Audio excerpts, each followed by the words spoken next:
Hello, Achievers. Welcome to Achievers Hunt Vocabulary Class.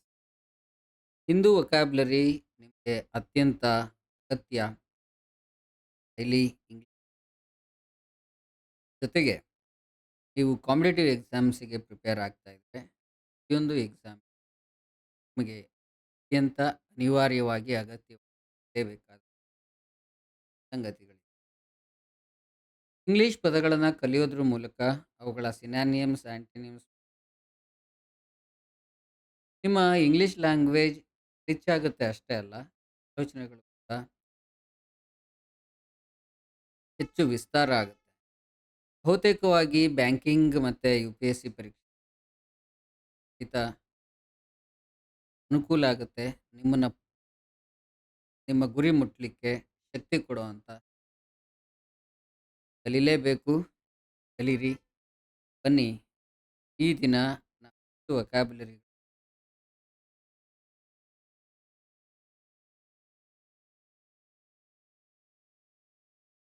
Distress ಅಂದರೆ ಏನು?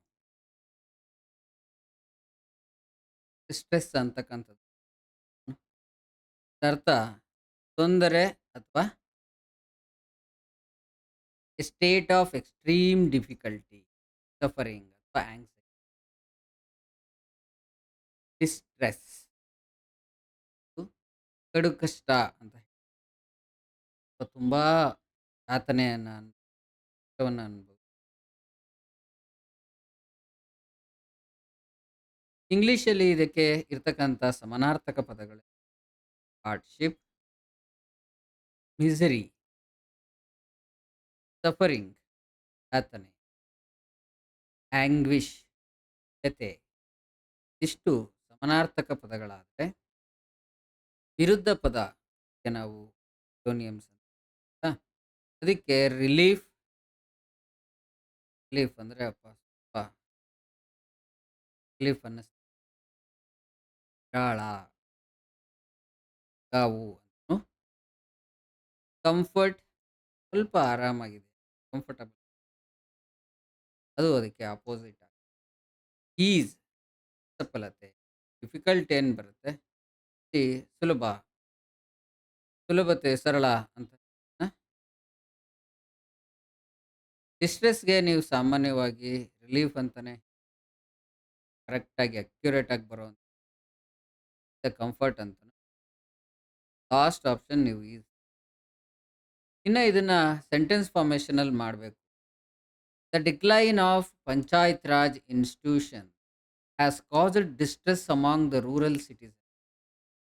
ಇದು ಪಂಚಾಯತ್ ರಾಜ್ ಸಿಸ್ಟಮ್ ಡಿಕ್ಲೈನ್ ಆಗ್ತಾ ಇದೆ ಅನ್ನೋ ಸುಳ್ಳಿಟ್ಕೊಂಡು ಬರೆದಿರ್ತಕ್ಕಂತಹ ಒಂದು ಹಿಂದೂ ಎಡಿಟೋರಿಯಲ್ನಿಂದ ತೆಗೆದು ರಚನೆ. ಹಾಗಾಗಿ ಅದರ ಬಗ್ಗೆನೇ ಹೇಳ್ತೀನಿ.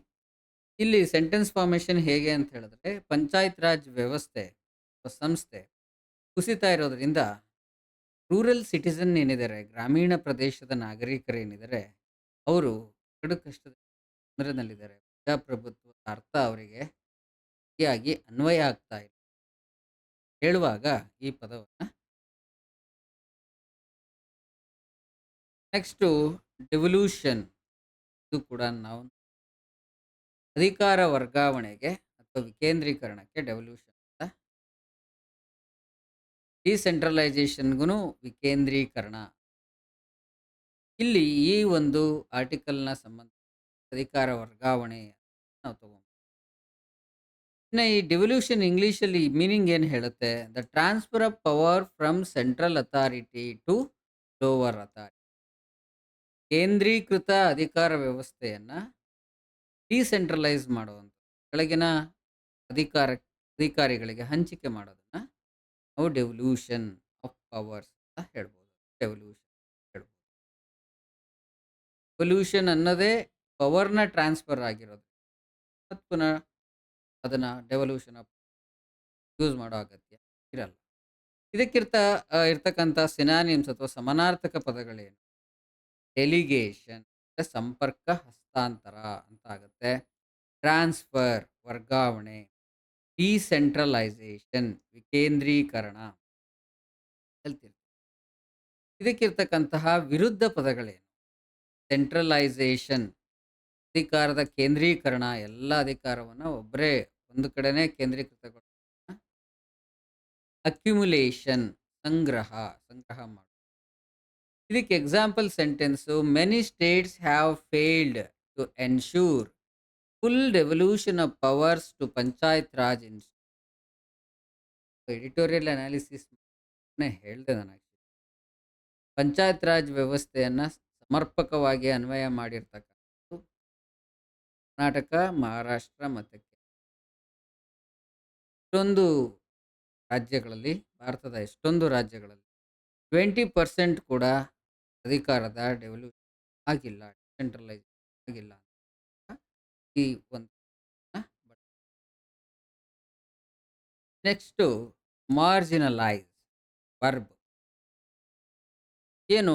ಕಡೆಗಣಿಸು, ಪಕ್ಕಕ್ಕಿಳಿಸೆ, ಸೆಟ್ ಸೈಡ್, ಪಕ್ಕಕ್ಕೆ ಇಟ್ಬಿಡಿ ಅದನ್ನು, ಅದೇನು ಆಮೇಲೆ ಆ ಥರ ಒಂದು ನೆಗ್ಲಿಜೆನ್ಸಿಂದ.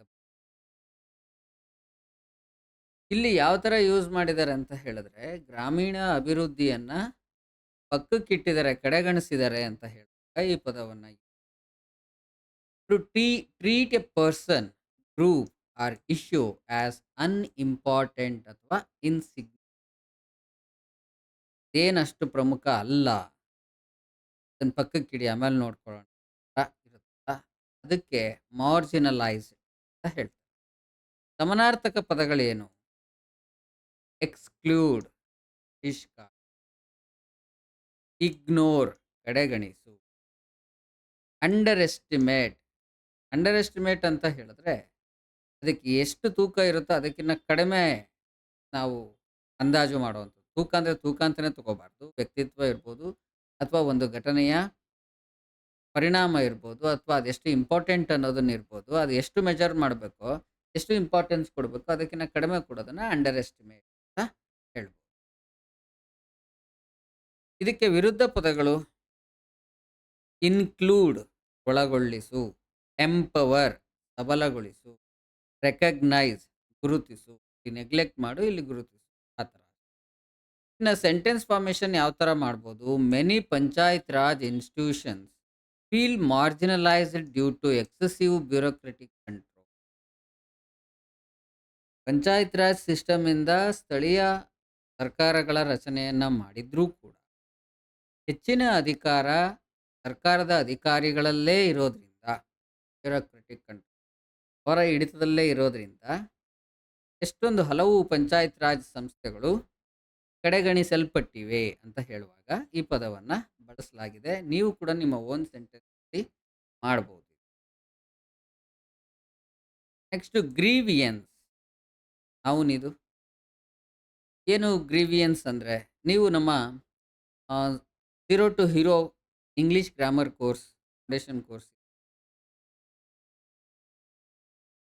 ತುಂಬ ಒಳ್ಳೆಯ ಕೋರ್ಸ್. ನಿಮ್ಗೆ ಏನೂ ಗೊತ್ತಿಲ್ಲ ಇಂಗ್ಲೀಷ್ ಅಂತ ಅಂದ್ಕೊಂಡ್ರೂ ಕೂಡ, ಏನೂ ಗೊತ್ತಿಲ್ವಲ್ಲ ಅಲ್ಲಿಂದನೇ ಶುರು ಮಾಡಿ ಎಲ್ಲವೂ ಗೊತ್ತಾಗುವ ಮುಗಿಸ್ಬೋದು.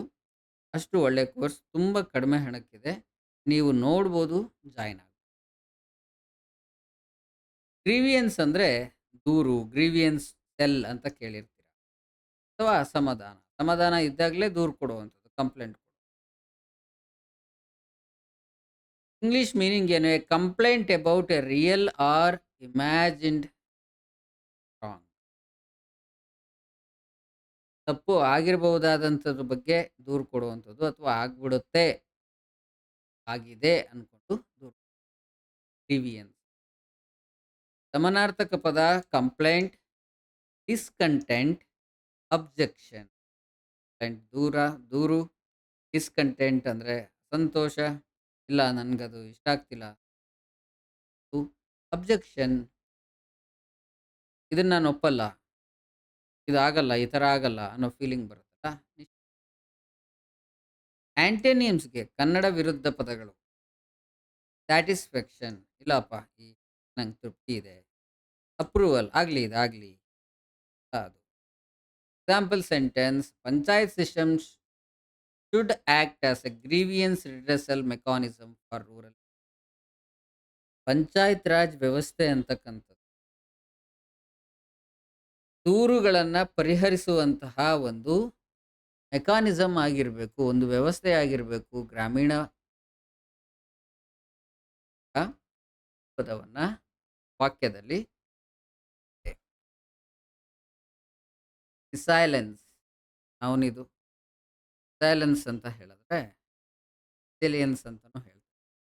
ಪ್ರತಿಸ್ಪಂದನೆಯ ಸಾಮರ್ಥ್ಯ. ಏನು ಗ್ರೀವಿಯನ್ಸ್ ಇರುತ್ತೆ ಅದಕ್ಕೆ ಸ್ಪಂದಿಸೋರು ಇರ್ಬೇಕು. ಆ ಸಾಮರ್ಥ್ಯ ಅಥವಾ ಶಕ್ತಿ ಇಂಗ್ಲಿಷಲ್ಲಿ the ability to recover quickly from difficulty. ಏನೇ ಕಷ್ಟಗಳು ಬಂದರೂ ಕೂಡ ಕಷ್ಟದಿಂದ ಪುಟಿದೇಳುವಂಥ ಸಾಮರ್ಥ್ಯ ಆ, ಅದನ್ನ ರಿಸಿಲಿಯನ್ಸ್ ಅಂತ ಹೇಳ್ತಾರೆ. ಸಮಾನಾರ್ಥಕ ಪದಗಳೇನು? ಸ್ಟ್ರೆಂತ್ ಶಕ್ತಿ, ಎಂಡ್ಯೂರೆನ್ಸ್ ಸಹಿಷ್ಣುತೆ, ಟಫ್ನೆಸ್ ಆಗಿದೆ.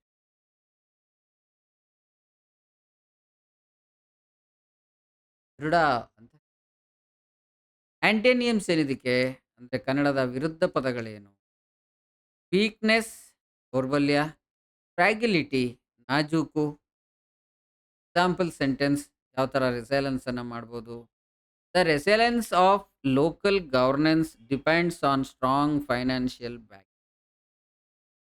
ಹಣಕಾಸಿನ ಸಾಮರ್ಥ್ಯ ಎಲ್ಲಿದೆ, ಎಷ್ಟಿದೆ ಗವರ್ನಮೆಂಟ್‌ದು, ಅದರ ಮೇಲೆ ಈ ಸ್ಪಂದನ ಸಾಮರ್ಥ್ಯ ಅಥವಾ ಶಕ್ತಿ ಇರುತ್ತೆ.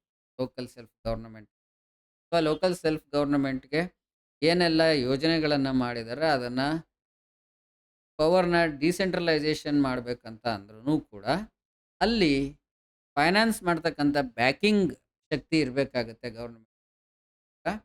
ಈ ವರ್ಡನ್ನ ಬಳಸಲಾಗಿದೆ.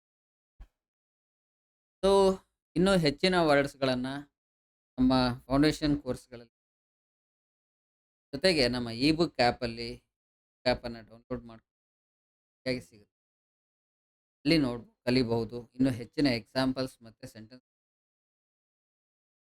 ಈಗ ಇಡಿಯಮ್ಸ್ ಒಂದು ಕಲಿಯೋಣ. ನಾಣ್ಣುಡಿಗಳು, ಪದಗುಚ್ಛ. Take a back seat, take a back seat. ಏನಂಗಂದ್ರೆ ಹಿಂದಕ್ಕೆ ಸರಿಯೋದು ಅಥವಾ ಪ್ರಾಮುಖ್ಯತೆಯನ್ನ.